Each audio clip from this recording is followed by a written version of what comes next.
Hello, Oral Production. This is our first weekly feedback video. So first, I'm going to answer a frequently asked question that I've received. So some people are not clear on how assignments are going to be turned in now. There was a change, and this is detailed in the guide, but I'll explain. So every week, we have our set activities. They're supposed to match the number of classes that we would normally have if we were still seeing each other in person. But you've noticed that all of the dates for every week are the same, the turn-in dates or the due dates. That's because every week, instead of turning in the assignments on the day they are assigned, like the first 2 weeks, we're now turning in all of the work for each week on one day. And the purpose of that is to give you more time to work on your assignments. Now, if, for example, you finish your assignments ahead of time and you would like to turn them in ahead of time, that is perfectly fine. You can go ahead and do that. Again, it's just to give you extra time. So I think that was confusing people a little bit.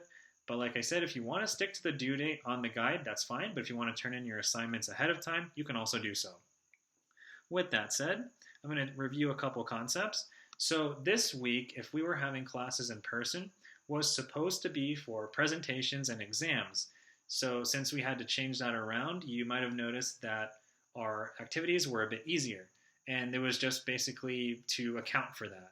In the coming weeks, we're going to get back on track and we'll be moving forward with what's in our syllabus, the one that you received at the beginning of the semester. Uh, Regardless, I would like to review a couple concepts. So you had an activity on vegetarianism and there was a worksheet to go along with it. Just a key point then, from that, you should have remembered that about 2 to 3 people are vegan or vegetarian, or 2 to 3% of people, worldwide, but the number who eat meat is on a slight decline. So even though it's really a really small number, the number of people who eat meat is going down for whatever reasons, and in the worksheet, they gave you a couple reasons why they think that might be recurring, but of course, there's no way to prove it at this time. So there was another activity on mindfulness. I'd also like to talk about that briefly. So mindfulness is the opposite of daydreaming. Why? Because when you daydream, you're not really aware of your thoughts. You're just letting your mind wander and you're thinking whatever just pops into your head. Now, mindfulness is about being relaxed and focused. So even though you're relaxed, you are focused on what you're thinking about. So you're aware of your thoughts, your feelings in that moment, and your surroundings. So your surroundings in the real world.